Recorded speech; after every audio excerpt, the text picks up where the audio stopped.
Alright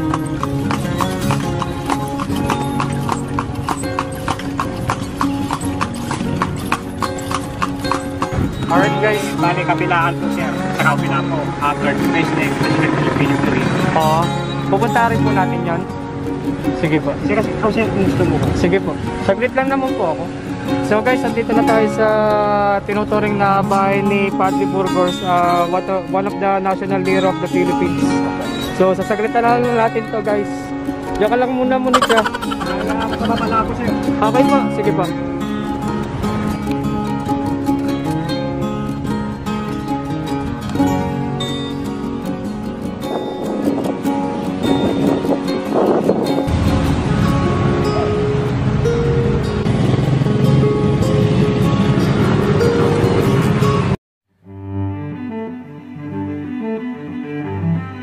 Yung na-harvest